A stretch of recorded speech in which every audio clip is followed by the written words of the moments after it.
obviously first half struggles on offense. You guys go down 5 going into halftime. What did you see was the main difference in the second half to kind of get you guys the lead?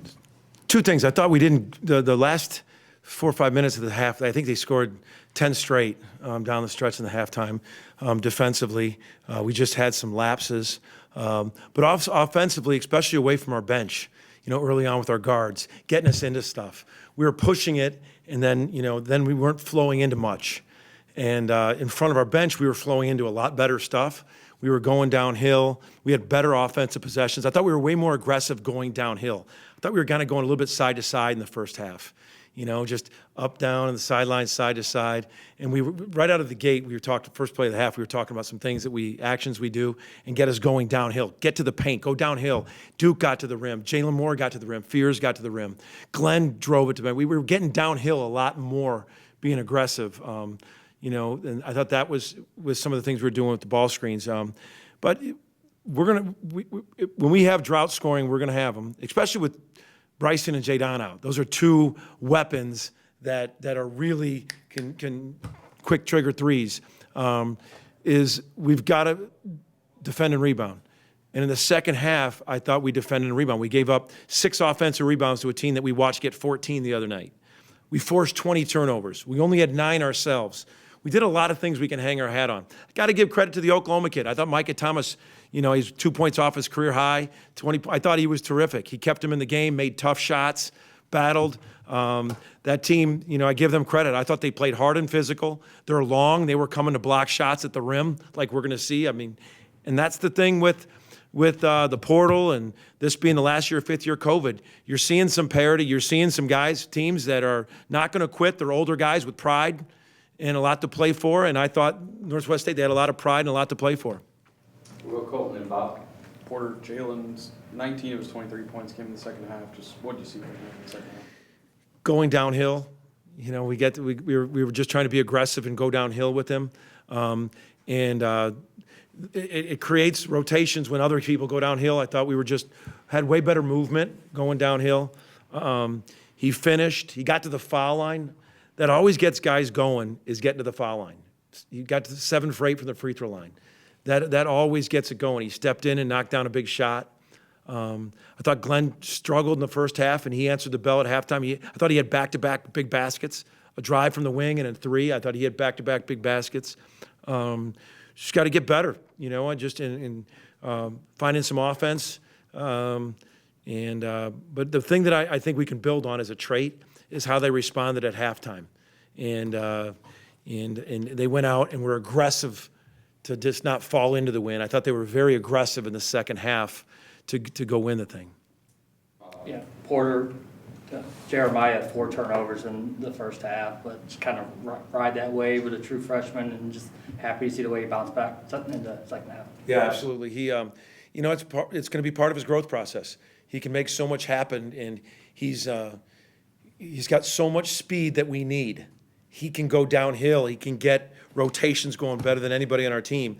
And with the more minutes he gets, the more time, the more situations, he's going to slow down and see when they come rotating over. They were trying to come over and just fly at him.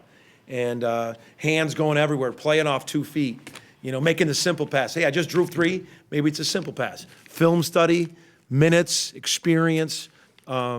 Kid's got a great attitude for that. But that's, with young people, you're gonna have those. We're gonna live through those turnovers and realize that those are tough ones down the stretch. And he'll get better, but makes a lot of good things for happen. And he's so.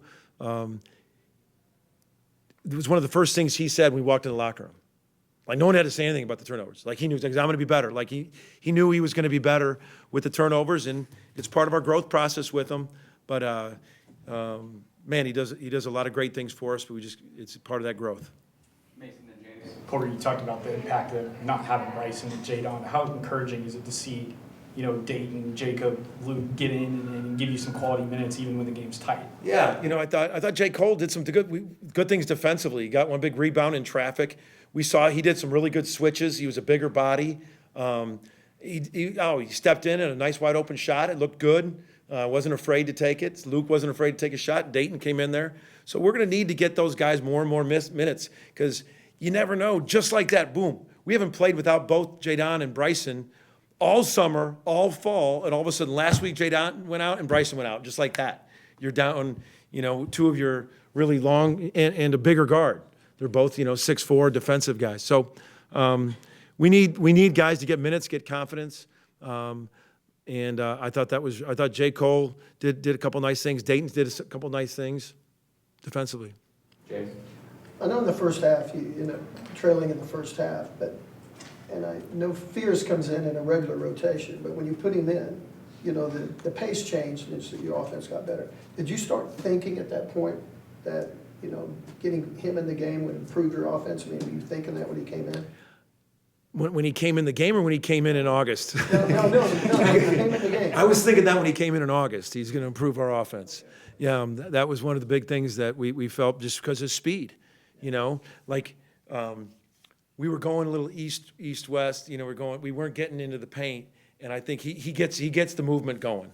Such a dramatic change when he came in and got you guys going in your offense. In the second half, he just grew in confidence. Yeah. And, It's that speed. It's that speed at this level. We're going to need it. We need to get him better as we go into the most athletic league in the country.